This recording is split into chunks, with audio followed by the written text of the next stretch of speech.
참 기도해야 할 때다라는 생각이 많이 드는 시기인 것 같습니다.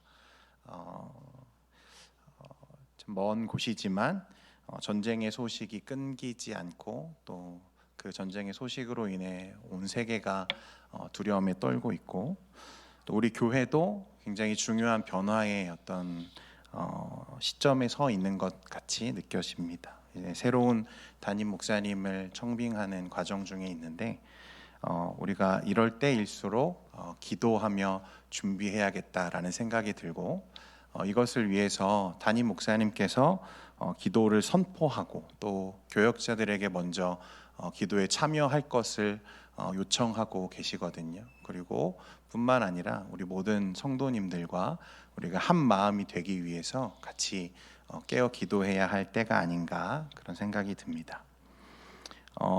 우리 하나님이 저 세상에 있는 우상들과 다른 결정적인 차이는 우리 하나님께서는 우리와 함께 하신다는 것입니다.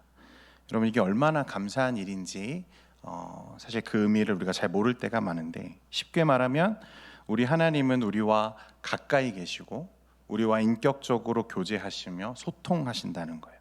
하나님은 말씀을 통해서, 때로는 하나님의 사람들을 통해서 또 우리 삶에 개입하시고 간섭하십니다. 또 기도하는 자들에게 특히 그렇게 하시죠.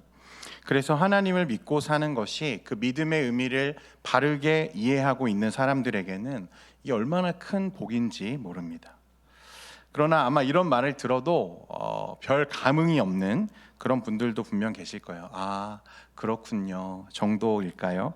아마 그런 분들은 자신의 삶 속에서 처해 있는 그 어려움들, 그리고 느끼고 있는 공허함들, 그리고 고난들, 이런 것들로 미루어 볼 때 사실 자신에게만큼, 하나님께서 나에게만큼은 그리 친절하지 않으신 것 같다고 느끼는 사람들이 꽤 많다는 거예요. 하나님이 나에게는 풍성하지 않으시고 나에게만큼은 이상하리만치 멀리 계신 것 같다고 생각하는 사람들이 꽤 많습니다. 내가 예수를 믿고 교회를 다니기는 하지만 하나님이 좋으시고 풍성한 분이라는 것이 마음으로부터 느껴지지 않는 분들도 계실 거예요. 그러나 여러분, 우리가 먼저 기억하고 또 짚고 넘어가야 하는 것은, 여러분, 우리 하나님은 누구에게는 가깝고 누구에게는 먼 분일 수 있을까요? 우리 하나님이 누군가에게는 굉장히 풍성하고 후하시지만 또 누군가에게는 굉장히 인색하실 수 있는 분인가요? 그럴 수 없죠. 하나님은 분명 좋으신 하나님이십니다. 믿으십니까? 하나님은 좋으신 하나님이세요. 그리고 언제나 좋으신 하나님이십니다. God is good all the time. 그렇죠? 그런데 우리가 왜 경험하는 것, 우리의 삶에서, 우리의 신앙에서 경험하는 하나님은 이토록 다를까? 어떤 사람은 정말 풍성하고 은혜가 넘치는 그 하나님을 날마다 누리며 살아가는 반면에, 또 어떤 사람은 반대로 굉장히 인색하고 굉장히 나에게 먼 것처럼 느끼는 하나님을 그렇게 인식하며 살게 되는 걸까? 여러분, 그 차이는 바로 우리 기도 생활에 있다고 생각을 합니다. 오늘 본문 말씀은요, 여러분, 교회사뿐만 아니라 세계 역사에 있어서도 엄청나게 중요한 사건을 다루고 있습니다. 사도 바울이 제2차 전도 여행 중에 드로아에서 한 환상을 보고 동쪽, 원래 소아시아로 복음을 전하려고 했던 그 계획을 바꾸어서 어디로 이동하죠? 서쪽에 있는 유럽 지역으로 그가 발걸음을 옮깁니다. 그리고 빌립보에 이르러서 유럽 최초의 교회를 그가 세우죠. 역사의 연구라는 책을 집필한 아놀드 토인비라는 역사학자가 뭐라고 말하냐면, 그때 드로아에서 바울을 태우고 마게도냐로 가고 있던 그 배가 유럽의 역사를 바꾸는 배이었고 유럽의 문명사의 미래를 안고 가던 배였다라고 말합니다. 역사학자들도 이 바울의 그 도라섬, 그러니까 원래 소아시아로 가고자 했던 그의 계획을 바꾸어서 유럽으로 향하게 된 그 발걸음이 이후 서양 서구 역사와 문명을 크게 바꾸는 데 기여했다고 인정하는 거죠. 유럽의 복음이 전해지지 않았더라면, 그리고 유럽의 교회가 세워지지 않았더라면 오늘의 유럽과 서구 문명은 존재하지 않았을 거다라고 보는 학자도 있습니다. 그러니까 역사적으로 엄청 중요한 사건이죠.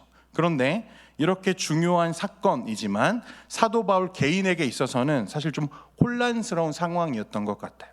왜냐하면 그가 가지고 있던 계획, 가지고 있던 생각과 흘러가는 상황이 어땠던 거죠? 너무나 달랐던 것 때문에 그렇습니다.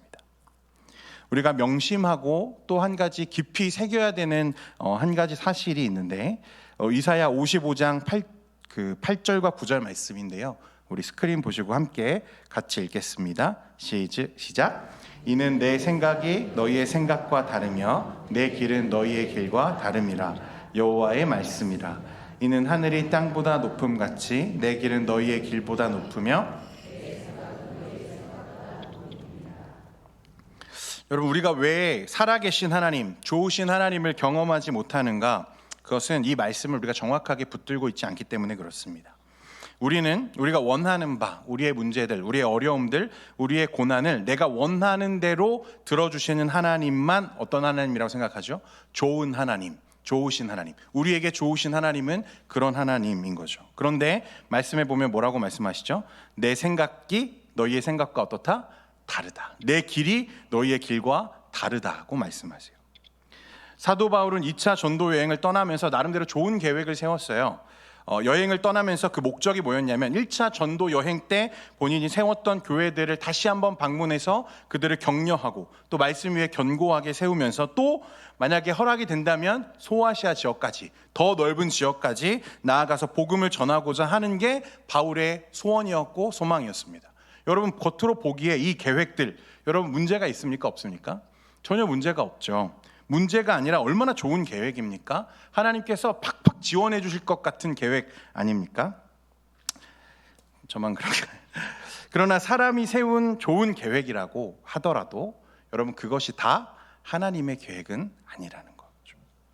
우리는 좋은 계획이면 다 하나님이 기뻐하실 거야, 이렇게 하면 하나님이 기뻐하실 거야 라고 생각하며 세운 계획이면 반드시 하나님이 그 길에 역사하실 거야 라고 쉽게 생각하지만 실제로 그렇지 않다는 거예요. 여러분, 이게 문제인 거죠.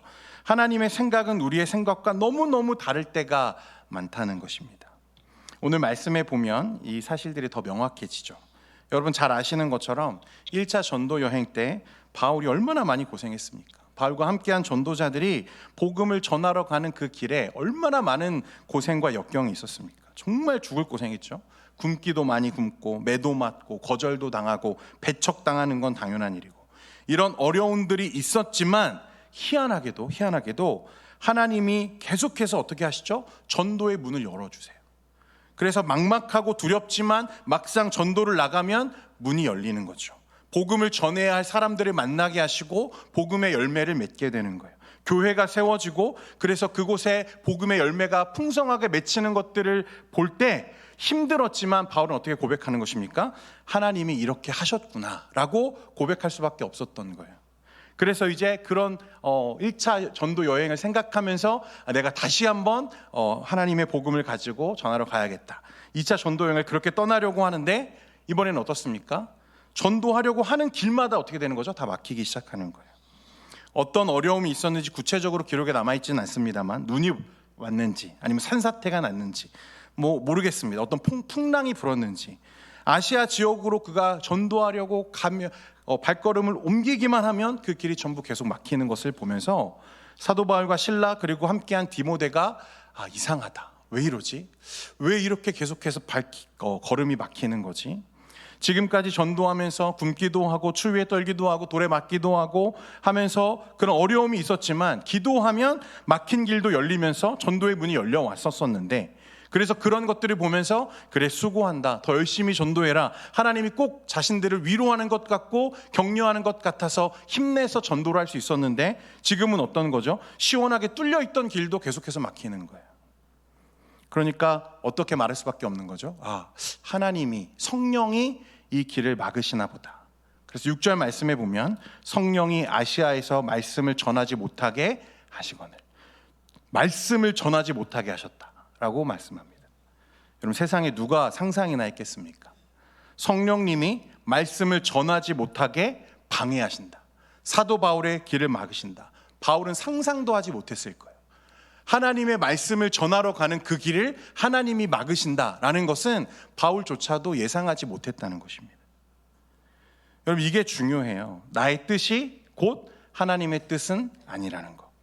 나의 뜻과 계획이 하나님의 것과 다를 수 있다는 것을 여러분 인정할 때 우리가 큰 하나님의 비밀을 이제 보게 되는 것입니다.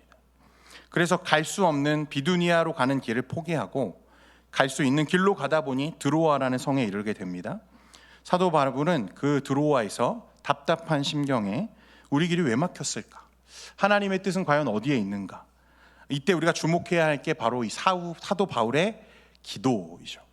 여러분 9절 말씀 같이 한번 보겠습니다. 9절 같이 읽겠습니다. 시작. 밤에 환상이 바울에게 보이니 마게도냐 사람 하나가 서서 그에게 청하여 이르되, 혼란스럽죠. 왜 이렇게 길이 막힐까? 왜 이렇게 안 열릴까? 나는 분명 좋은 계획인 것 같은데, 문제가 없는 것 같은데. 혼란스러운 순간에 그가 기도하기 시작합니다. 하나님의 뜻이 어디 있는지를 묻기 시작하죠. 여러분 분명한 건 사도 바울은 이때까지, 기도하기 전까지 하나님이 계획하신 일을 전혀 알지 못했습니다. 유럽 쪽은 전혀 쳐다도 본 적이 없어요. 그의 계획은 오직 소아시아 지역에 가서 복음을 전하는 게 그의 계획이었고 그의 생각이었습니다. 전혀 짐작도 못했죠. 하나님이 유럽으로 향하기를 원하고 유럽에 가서 복음 전하기를 원한다는 생각은 조금도 꿈꿔본 적이 없다는 거예요. 그런데 기도해 보니까, 기도하는 중에 하나님이 어떻게 하세요? 환상을 보게 하시죠. 하나님의 뜻이 아시아가 아니라, 소아시아가 아니라 여러분 유럽에 있다는 것을 그가 비로소 기도하는 가운데 알게 되는 것입니다. 그러니까 무엇이 바울의 걸음을 돌이킨 거죠? 기도가 바울의 걸음을 돌이켰다는 거예요. 그리고 그것이 세계 역사의 흐름을 바꾸는 일을 만들어 오는 것입니다. 여러분 기도는 이렇게 중요한 거예요. 성령의 인도를 받은 바울이 결국 드로아에서 마게도니아로 건너가서 복음을 전하기 시작하면서 유럽의 교회를 세우고 유럽 복음화의 역사가 이후 폭발적으로 일어나기 시작하게 된 것입니다. 말씀해 보니까 밤에 환상이 바울에게 보였다 그랬어요. 사도 바울은 드로아에서 밤에 환상을 봅니다. 여러분 잠을 잔 게 아니에요. 그가 기도한 겁니다. 잠을 잤다면 꿈에 보았다고 했을 건데 그런 말씀이 없죠. 하나님이 그에게 기도하는 가운데 길을 보여주시는 거예요. 잠을 잔 것이 아닙니다. 하나님 도대체 왜 그렇게 내 걸음을 막으시나요? 하나님의 뜻은 과연 어디에 있는 것입니까? 하나님 내가 어디로 가야 하는 것입니까? 여기 드로아까지 왔는데 하나님 내가 이제 어디로 가야 하겠습니까? 그가 기도하는 중에 하나님이 말씀하시죠. 그리고 기도하는 바울의 걸음을 하나님께서, 성령께서 친히 인도해 가시기 시작합니다. 바다 건너편의 유럽 지역인 마케도니아 사람 하나가 환상에 나타나죠. 그리고 애절한 눈빛으로 마케도니아로 건너와서 우리들에게 복음 전해주세요, 우리를 도와주세요 라고 하는 환상을 보게 됩니다. 이 환상을 보고 사도 바울이 비로소 정신이 번쩍 들었어요. 그때까지 여러분 너무 답답했죠. 어디로 가야 할지 몰라서 막막했습니다. 그런데 기도하니까 가슴이 뻥 뚫리죠. 시원해졌어요. 하나님의 뜻이 소아시아가 아니라 유럽에 있구나. 내가 유럽에 가기를 하나님이 원하시는구나. 기도하는 가운데 그가 깨달았습니다. 그래서 계획이 없지만 유럽으로 건너간 거예요. 성도 여러분, 우리가 기도할 때 어떤 하나님의 역사가 일어나는가? 우리가 기대하는 건 어떤 거죠? 불가능한 일들이 가능해지고 기적적인 어떤 일들이 일어나고 막 치료할 수 없을 것 같은 질병들이 극적으로 치료되는 어떤 기적을 기대하지만 여러분 이런 일들도 분명 일어날 수 있고 하나님은 능히 행하실 수 있지만 그것보다 더 큰 기도의 능력은 우리를 하나님의 놀라운 지혜와 계획으로 인도해 가시는 것입니다. 기도하는 사람을 하나님이 인도하신다는 거예요. 아마 기도하시는 분들은 이런 경험이 다 있으실 거예요. 너무 막막할 때, 너무 불안하고 또 어떻게 해야 될지 모르겠을 때, 갈팡질팡할 때 기도하는 순간에 불안이 사라지고 내가 해야 할 일이 무엇인지 선명하게 하나님이 말씀하실 때가 있죠. 지혜를 주세요. 내적인 평강과 확신을 주시기도 하시고 어떤 사람을 통해서 강력하게 그 일을 이끌어 가실 때도 있습니다. 그러나 분명한 건 기도하는 자를 하나님이 인도해 가신다는 거예요. 확신하게 하세요. 나는 하나님이 나에게 좀 인색하신 것 같다. 나는 풍성한 하나님을 잘 모르겠어. 하나님이 좋으신 하나님이라고 하는데 나는 그런 하나님을 왜 만나지 못할까? 라고 말하는 사람 중 대다수는요, 자세히 살펴보면 기도 생활을 안 하고 있거나 기도를 잘못하고 있는 사람들이 수두룩합니다. 어떻게 기도하는 거죠? 하나님의 뜻과 계획은 묻지 않습니다. 오직 내 뜻을 이루어 달라고 떼를 쓰기만 하죠. 하나님 참 난감하실 것 같아요. 줄 수 없는 걸 달라고 할 때. 여러분, 자녀들이 우리에게 요청이 있을 때가 있잖아요. 자녀들이 아무리 요청해도 줄 수 없는 것도 있죠. 왜냐하면 그게 자녀들에게 내가 허락하는 게, 내가 주는 게 결코 자녀에게 유익되지 않을 거라는 걸 내가 알기 때문에 줄 수 없을 때가 있거든요. 난감하죠.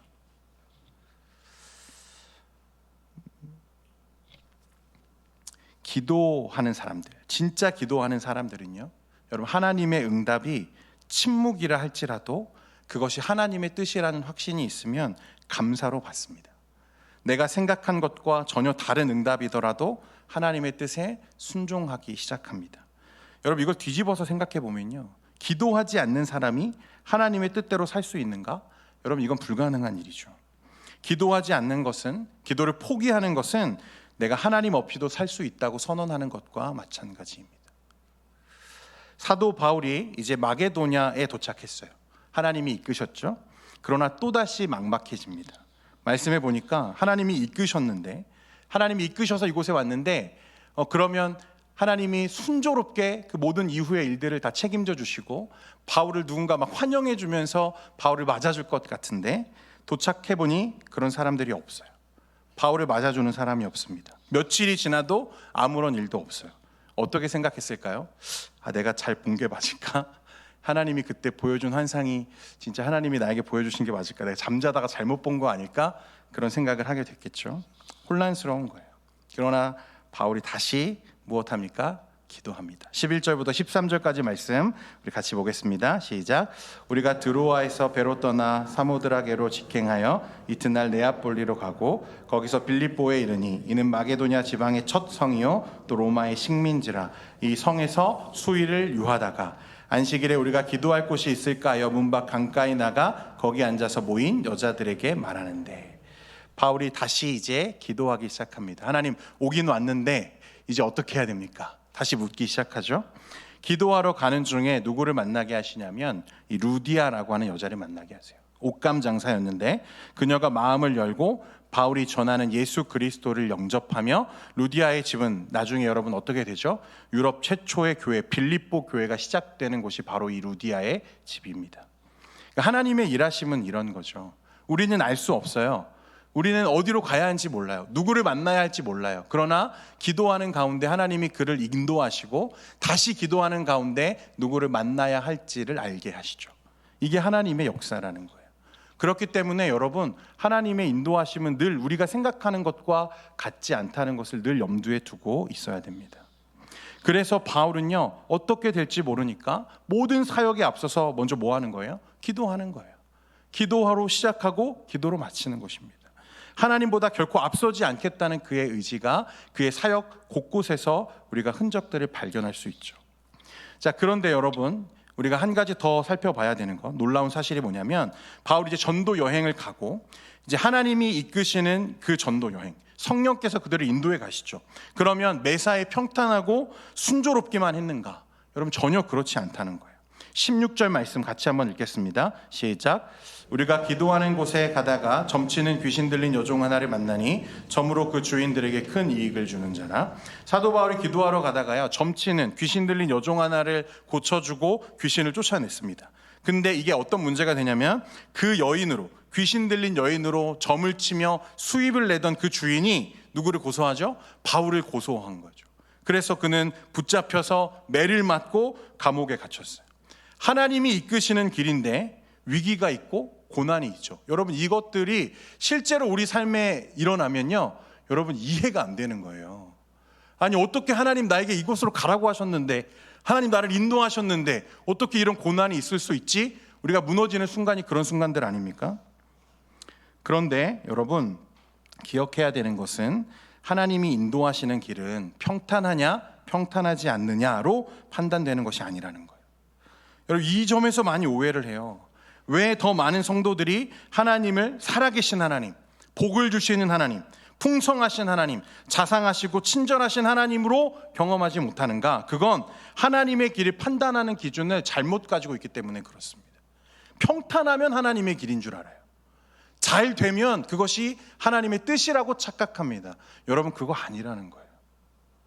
우리가 여러분 믿음의 삶을 산다고 말하는데, 우리가 살아가는 믿음의 삶 자체가 사실 그런 거 아닙니까? 하나님은 우리를요, 준비되어 있는 길로도 인도하시지만 길이 없는 곳으로도 우리를 인도하시죠. 그 길이 없는 곳에 우리가 밟음으로 무엇을 만드시죠? 길을 만드시는 분이 하나님이세요. 여러분, 믿음의 조상 아브라함이 아무것도 보장받을 수 없는, 아무것도 확신할 수 없는 가운데 약속의 땅으로 부르신 그 하나님의 약속을 붙잡고 어떻게 하죠? 나아가죠. 자신의 모든 그 평안과 또 안전과 그 이전의 모든 삶을 내버려 두고 하나님의 약속을 쫓아서 가나안 땅으로 가지 않습니까? 이게 믿음이잖아요. 주님이 이 아브라함의 걸음을 믿음이라고 선언하세요. 여러분, 믿음은 그 자체로 우리가 이전의 삶에서 누리던 안락함과 우리가 의지하고 있던 이 세상의 안전과 결별하는 거예요. 이게 믿음이죠. 그러니까 믿음으로 산다는 것은요, 여러분, 평탄한 길을 걸어가는 건 절대 아니라는 거. 우리 주님은 제자들이 풍랑 속에 두려워 떨고 있을 때 바다 위를 유유히 걸어오시죠. 그리고 베드로에게 뭐라고 하세요? 걸어서 나에게 오라 말씀하셨잖아요. 여러분, 베드로는 길이 있어서 그 바다로 뛰어든 게 아니잖아요. 뛰어들고 보니까 그 길이 주님과 함께 걷는 길인 거예요. 우리가 기도하며 하나님의 뜻에 순종한다, 여러분, 그건 평탄하다 평탄하지 않다로 판단될 수 있는 길이 아닙니다. 오히려 오해를 받기도 하고 핍박을 당하기도 하고 어쩌면 매를 맞는 일도 있을 거예요. 주님도 뭐라고 말씀하시죠? 마태복음 7장 13절에 좁은 문으로 들어가라. 멸망으로 인도하는 문은 크고 그 길이 넓어 그리로 들어가는 자가 많다고 하셨어요. 길이 좁으냐 넓으냐로 하나님의 뜻을 판단하는 사람들은 여러분 다 실패합니다. 우리는 어려움이 없으면, 잘 풀리면 그게 다 하나님의 뜻이라고 쉽게 판단하는 경향들이 있어요. 여러분, 그래서 실패하는 거예요. 그러니까 하나님이 나에게는 인색하다고 느끼는 거예요.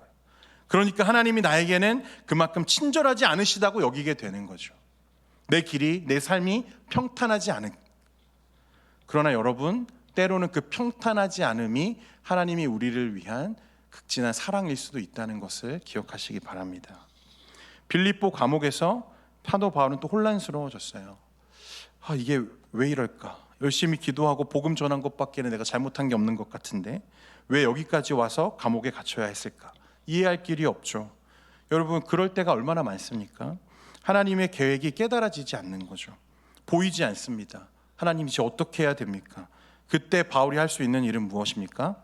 역시 기도죠. 25절입니다. 같이 한번 읽겠습니다. 시작. 한밤중에 바울과 실라가 기도하고 하나님을 찬송하며 죄수들이 듣더라. 사도 바울은 또 기도합니다. 기도하는 가운데 이제 확신이 오는 거죠. 성령님이 말씀하세요. 내가 너와 함께 하고 있다는 말씀이죠. 비록 몸은 매를 맞아서 아프고 감옥에 갇혀 있지만 주님이 함께 하시니 감사가 되고 찬양이 터져 나옵니다. 감옥에 있는 것이 하나님의 뜻이라고 인정하고 나니까 평강이 찾아오죠. 기도하고 하나님의 뜻대로 나아가는 길에도 어려움은 있습니다. 하지만 그 어려움을 넉넉히 이길 내적인 평강과 확신이 그 안에 머물게 하시는 것. 여러분, 기도의 능력은 바로 이것입니다. 빌립보 감옥에 갇힌 바울과 실라, 기도하는 가운데 하나님이 큰 확신으로 그들을 이끄셨어요. 기쁨을 주시죠.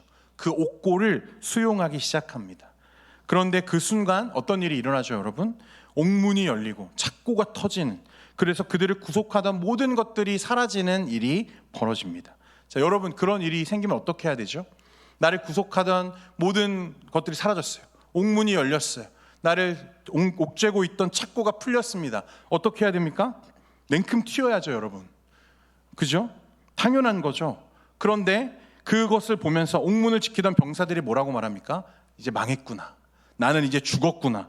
저들을 잘 지키지 못했으므로 나와 내 집은 이제 망했구나. 절망하죠. 그래서 그들은 스스로 목숨을 끊어서 앞으로 그들에게 일어날 끔찍한 일들을 피하고자 했다는 거예요. 차라리 죽는 게 낫겠다. 그때 바울과 실라가 어떻게 합니까? 멈추십시오라고 막는 거죠. 내가 도망치지 않았습니다. 나 여기 있습니다. 그러니까 스스로 자신의 목숨을 해하지 마십시오. 여러분, 왜 그럴까요?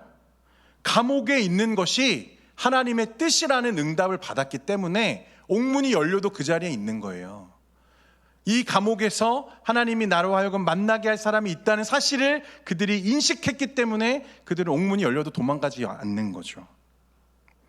감옥에 있는 게 하나님의 뜻이었어요. 그곳에서 누구를 만나게 하시죠? 이 간수들에게 복음 전하라고 그 자리에 있게 하셨다는 사실을 그들은 이미 평강과 기쁨 가운데 고백하고 있었다는 거예요. 바울이 그 간수를 살려주면서 유명한 선언을 합니다. 31절에 주 예수를 믿으라. 그리하면 너와 내 집이 어떻게 하리라? 구원을 얻으리라. 할렐루야. 간수와 온 가족이 다 예수를 믿게 돼요. 여러분, 유럽의 최초의 교회가 이렇게 시작됐습니다. 너무나 멋지지 않습니까? 하나님의 일하심, 기도하는 자들에게 일어나는 성령의 역사는 여러분 이런 것입니다. 많은 교인들이 기도에 대한 설교를 듣기는 하지만 실제로 기도하기가 힘들다고 말하는 사람이 많습니다. 우리가 찬송하는 가사 중에 기도하는 그 시간이 그때가 가장 즐겁다라고 우리가 자주 고백하지만 실제로 기도하는 한 시간이 여러분 얼마나 힘듭니까? 그렇죠? 저도 그렇습니다. 그런데 어째서 기도가 즐겁다고 할까? 누군가에게는 그 기도가 너무 즐겁다고 해요. 나는 10분 기도하는 것도 너무 힘들어 죽겠는데 1시간, 2시간 하나님께 기도하는 시간이 너무 즐겁다고 말하는 사람들이 있죠. 왜 그럴까요? 차이는 하나입니다. 여러분, 기도가 이렇게 힘든 것은 마음에 여전히 하나님께 완전히 우리가 맡기고 있지 않기 때문에 그런 거예요. 기도를 여러 가지 방법 중에 하나 정도로 우리가 여기고 있는 거죠. 아직 내가 원하는 것이 있고 내가 소원하는 것이 있고 내가 하려고 하는 방법이 있으니 기도가 힘든 거예요. 여러분, 내 기도를 내 삶을 좀 더 쉽게 만들어주는 그런 도구 정도로 여기신다면 기도는 힘든 일이에요. 그러나 기도만이 내가 살 길이고 기도만이 내가 하나님의 뜻을 이루는 유일한 방법이라고 확신한다면 그 사람은 기도하는 거죠. 여러분, 우리가 예수를 처음 믿을 때 뭔가 시기와 방법은 전부 다르죠. 들어보면 어떻게 예수님을 만났는지 믿게 되었는지 그 내용은 다 다릅니다. 그런데 공통적인 게 있어요. 우리가 저마다 주님을 만나는 모양은 전부 달랐지만 우리가 공통적으로 고백하는 것은 뭐냐면 그 순간에 나는 안 된다는 것을 알았다는 거죠.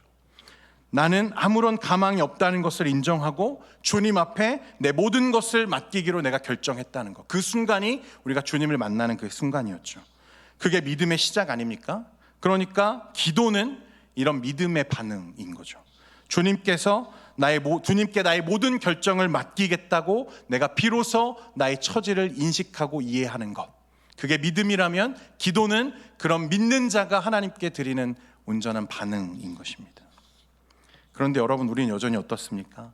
우리는 여전히 이것저것 해보다가 내가 열심히 이런 것 저런 것 해보다가 그제서야 안 되면 찾는 분이 우리 주님 아닙니까? 그런 기도에는 능력이 없는 게 당연하죠. 여러분, 내가 이렇게 기도만 할 게 아니라 나가서 할 일이 많은데 이런 생각이 자꾸 들면 기도에 집중하기가 어려워요. 15분, 10분도 매달려지지가 않는 거죠. 빨리 나가서 만나야 되는 사람들이 생각나고 빨리 나가서 해결해야 되는 일들이 생각나고 내가 더 먼저 우선적으로 해야 되는 것들이 자꾸 떠오르죠. 그런 사람은 기도하기가 어려운 거예요. 결국 하나님이 역사하셔야 된다는 것을 인정해야 된다는 거예요. 아무리 좋은 계획을 세우고 아무리 그럴듯한 길을 가도 하나님의 뜻과 다르면 우리가 열심히 살면 살수록 손해라는 것을 인정해야 돼요. 결국은 기도로 하나님의 뜻을 알고 그 기도의 능력을 경험하는 것이 아니고서는 다 헛수고라는 것입니다. 이제 결론을 내리는 거예요. 하나님, 이제는 내가 다른 방법을 다 내려놓겠습니다. 그런 사람이 기도하는 거예요. 이제 내게는 기도 외에는 다른 방법이 없습니다 라고 인정하는 사람이 기도하는 거예요. 이런 결단을 한 사람은 기도가 쉽고 기도가 기쁨이 되고 기도가 방법이 되고 기도가 능력이 되는 것을 우리가 봅니다. 살고 죽는 것을 주님께 맡기고 오직 순종만 할 것이고 깨닫게 하시기 전에는 안 움직이겠다고 결단하면 그 순간 기도는 가장 큰 방법이 되고 가장 큰 위로가 되고 가장 큰 힘이 되는 것입니다. 성령의 역사는 기도하는 자들과 그런 삶 속에서 경험되는 것들입니다. 사랑하는 성도 여러분, 이제 말씀을 좀 정리하려고 하는데요.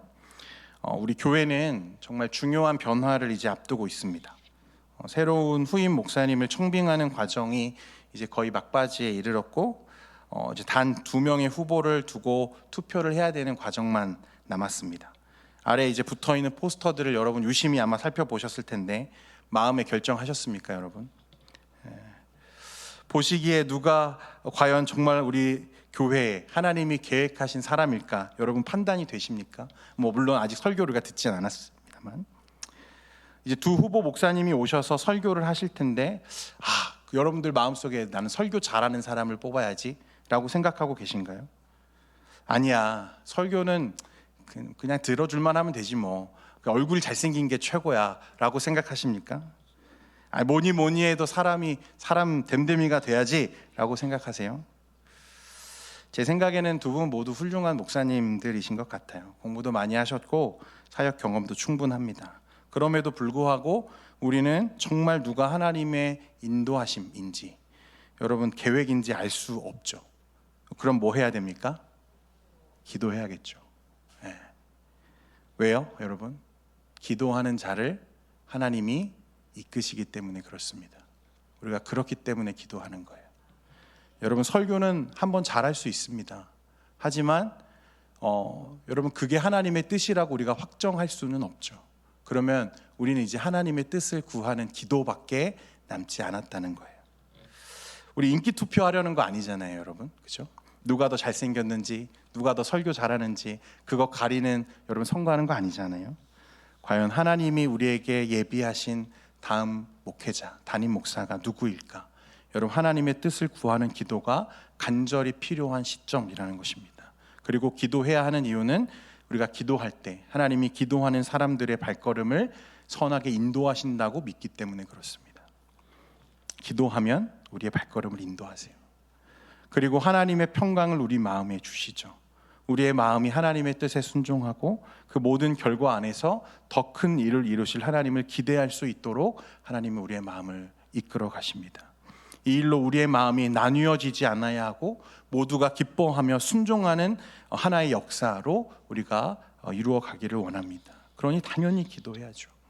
여러분, 팀 켈러 목사님이요 그런 말을 했습니다. 그리스도의 사랑을 깨닫고 주님이 행하신 일들을 다 안다고 말하는 것과 그 사랑이 얼마나 넓고 크고 높고 깊은지 절감하는 건 별개의 문제다. 내가 그리스도의 사랑이 무엇인지 아는 것과 내가 그 사랑이 얼마나 높고 깊고 크고 넓은지를 절감하며 누리며 사는 것은 다른 거라는 거예요. 우리 하나님이 좋으신 하나님이시다, 우리 하나님은 좋은 하나님, 선하신 하나님이다 를 아는 것과 그런 하나님을 누리고 사는 것, 여러분 그 차이는 기도의 생활, 기도 생활에 있다는 것입니다. 바라기는 여러분 기도하는 우리가 되기를 원합니다. 그래서 날마다 삶 속에서 하나님의 이끄심을 우리가 경험할 수 있었으면 좋겠어요. 우리 사도 바울처럼 환상 중에 주님의 뜻을 분별하고 하나님의 이끄심을 따라 살아가는 우리 모두가 되기를 원합니다. 기도하겠습니다. 거룩하신 하나님, 기도하는 자들의 발걸음을 인도하시는 우리 성령 하나님의 역사를 우리가 말씀을 통해서 봅니다. 하나님, 이 시간에 기도하려고 합니다. 하나님, 이 말씀을 붙잡고 기도합니다. 주님, 우리를 이끄셔서 하나님의 뜻을 이루는 자들로 세워 주옵소서. 예수님의 이름으로 기도합니다. 아멘. 우리 이 시간